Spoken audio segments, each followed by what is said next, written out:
are you today? I hope you all are fine. Today we're going to do a presentation about global entrepreneurship and intrapreneurship. But before we start this presentation, let us introduce ourselves. We are from Group 4 and my name is Dinda Mandasari and my friends are Anisusna Safira and Ravena Karisa. We are from Diplomatry of Office Administration, Jakarta State University 2020. Now we will read the first slide, and the first slide will be read by Ravena Karisa. Here we go.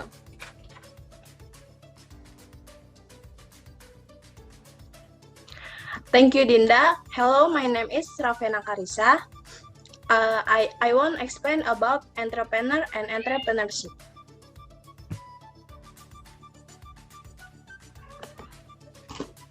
The first entrepreneurship. Entrepreneur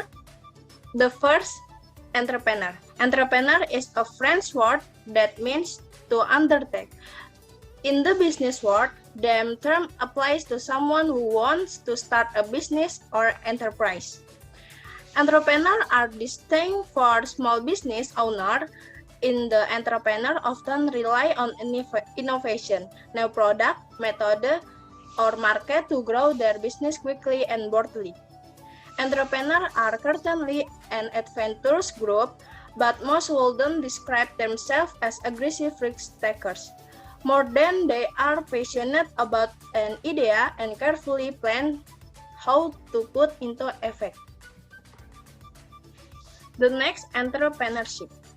Entrepreneurship is defined as the regulation of opportunity, needs, wants, problem, and challenge, and the use or creation or research to implement innovation idea for new, thoughtfully planned venture.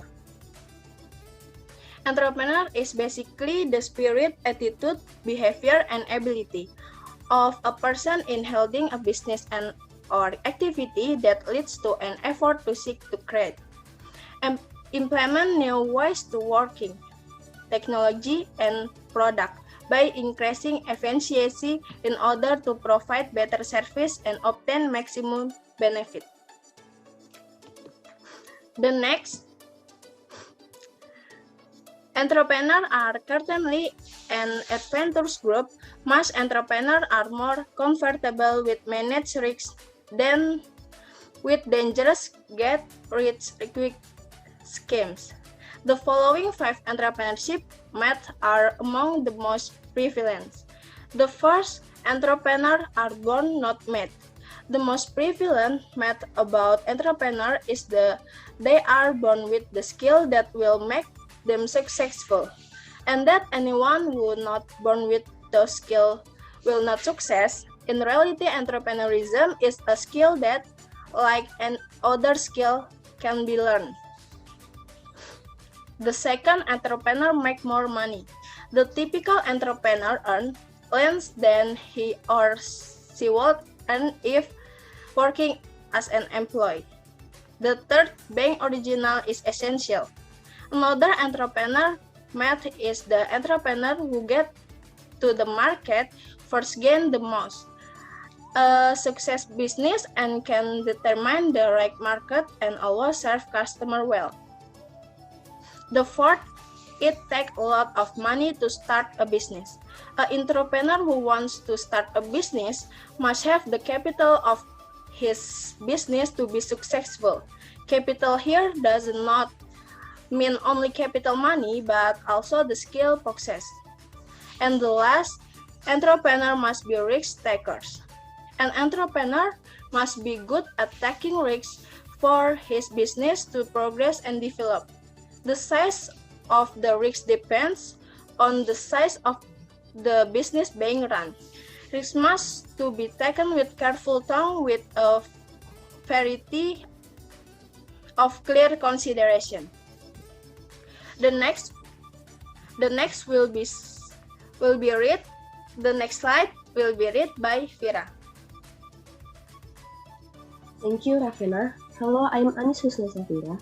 I will explain to you about what entrepreneurs do. Entrepreneurs build for profit and non-profit ventures. The most well-known type of entrepreneurial venture is the for-profit or commercial venture which sells products or services for a profit. Three essential parts of the entrepreneurial process. The first is opportunity identification. Identification of business opportunities is the introduction of someone's knowledge of business opportunities, both business that are around them or those that are outside their area, or business that are known to those that are not yet known. How to identify existing business opportunities that can be solved, provided that you work hard and believe in that ability. Every entrepreneur actually has the opportunity to advance, to seek and take advantage of business opportunities. An entrepreneur must think positively and creatively. The second is plan and prepare the venture. To start a business requires careful planning so that the business can run well. Strategy and business planning are also useful so that business are carried out with the right objective, namely by making business descriptions. Looking at marketing strategies to introduce products so that consumers are interested. Must understand competition and the level of competition by means of SWOT analysis. Make development design plans and cost calculations. How the funds work in order to be more efficient, plan and management so that the business can continue and be sustainable. And the last, resource the venture. Business resources can be categorized into 6 types of resource, namely 1. Man or human. Humans are the most important management element in achieving company goals. 2. Money. The size of the result of activities can be measured in terms of the amount of money measured in a company or industry. 3. Material or physical.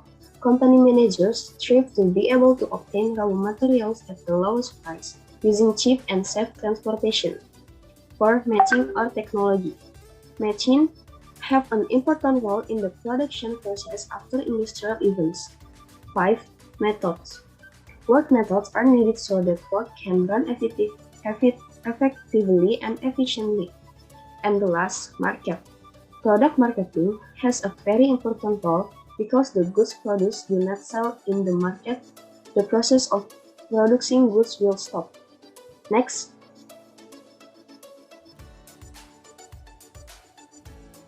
The next slide is from entrepreneurship to born global firm.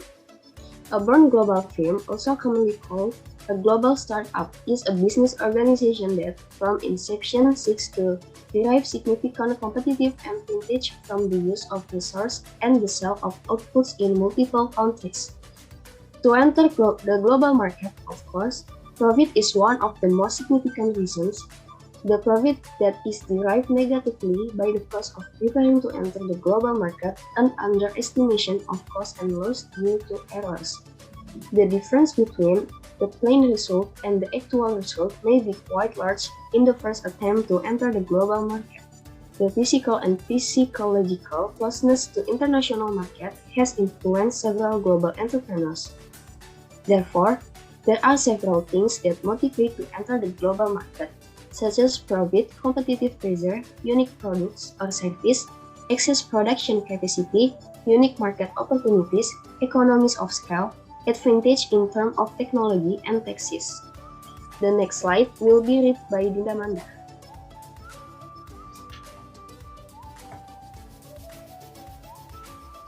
Hey, thank you, Anissa. Now I will explain to you about business entrepreneurship across borders.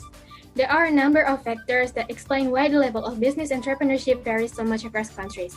In 1776, Adam Smith argued in The Wealth of Nations that the free enterprise economic system, regardless of whether it's in the United States, Russia, or anywhere else in the world, encourages entrepreneurship because it permits individuals freedom to create and produce.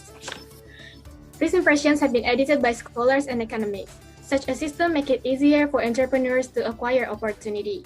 Beyond describing local business practices, one of the key objectives of the Doing Business project is to make it easier for entrepreneurship to flourish around the world. Considerable progress has been made each year in this regard, with 2010 being noted as a record year in regard to business regulation reform. Among the most populated countries, the World Bank suggests it's easiest to do business in the United States, United Kingdom, Australia, Canada, and Thailand. And the most difficult large countries are Venezuela, Angola, Cameroon, and Republic of the Congo. Next. The GCI ranks nations on a WAKE index of 12 assessed pillars: 1. Institutions, 2. Infrastructure, 3. Macroeconomic stability, 4. Health and primary education, 5. Higher education and training, 6. Good market efficiency, 7. Labor market efficiency, 8. Financial market sophistication and technological readiness, 10. Market size, 11. Business sophistication, and 12. Innovation. Next.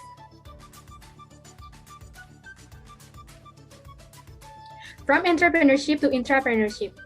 In 1992, for instance, the American Heritage Dictionary broke entrepreneurship and intrapreneur into the mainstream by adding entrepreneur to its dictionary, defining it as a person within a large corporation who takes direct responsibility for turning an idea into a profitable finished product through assertive risk-taking and innovation.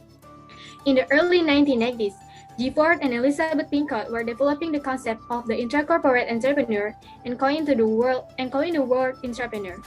Under their model, a person wishing to develop an entrepreneurial project will initially have to raise something of value to themselves, a portion of their salary, for instance. The entrepreneur could then sell the complete project for both cash bonuses and intra-capital, which could be used to develop future projects. In summary then, an entrepreneur is someone who operates like an entrepreneur but has the backing of an organization.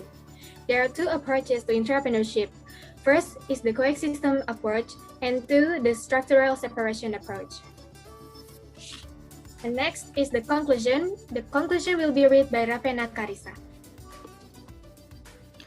The result of our group material are: to be successful in entrepreneurship and intrapreneurship requires a good strategy, no idea, courage in action, and question against existing risks. An entrepreneur must be able to see the opportunities that existing to come be a business. Then innovation to follow the development of the world.